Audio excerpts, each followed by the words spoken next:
يخدم أسن 18 شتنبر نا سبتمبر 2018 وسلوي بقرا غرفن الولاية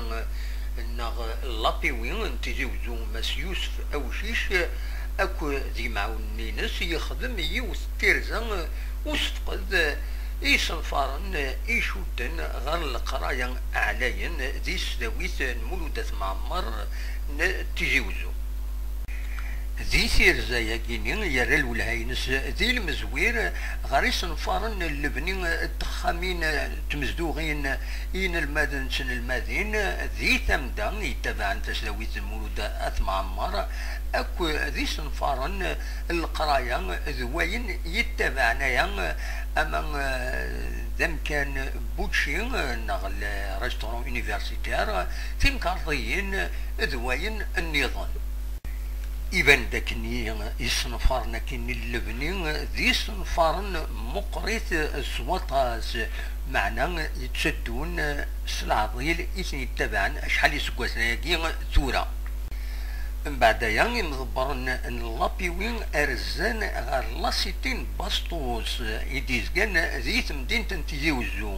مضبرن اللابيوين ران الولهانسن غير الحالة توذات ذق مكان وإذا كان أطاس يعكويرن يتقابلنت إثن المدين يتعيشن ذي لاسيتي ياكيني كرا كويران يدبوينت ذيك يوث تورقت يسيد فكان سلواي لابيوي ماس يوسف أوشيش داين يشدن غير الماكلة ذي الريستورون كينين عندها تساويلات ذي قديما لكن دبوين ديغني أول غاف اللمان غير لمن إيلان ذي لاسيتي كينين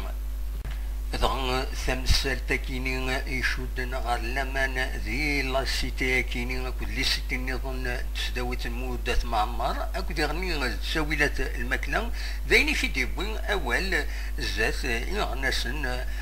وسلواي لابيوي ماس يوسف وشيش أدنسل إشرا بوين دينا. Zulflaouen, effectivement, il est malheureux de constater que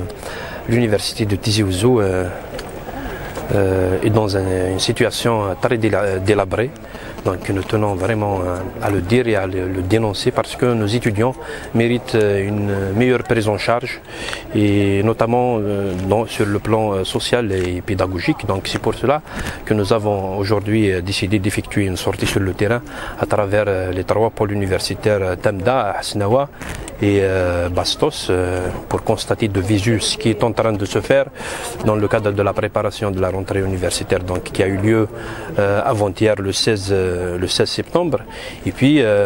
dans le cadre de la préparation également de la session de l'APIWI où nous allons aborder avec plus de détails la situation de l'université et qui sera l'un des points fondamentaux de la prochaine session ordinaire des travaux de l'Assemblée populaire de Wilaya. Donc je voulais dire aujourd'hui en tant qu'Assemblée populaire de Wilaya que nous sommes engagés et disponibles à accompagner l'université Mouloud Maamri qui est connue par son histoire, connue par les étudiants qu'elle a formés et connue par également par son engagement donc pour la faire sortir de cette situation. Donc il y a des problèmes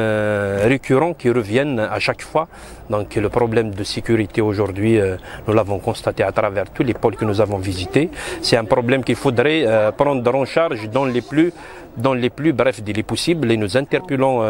les autorités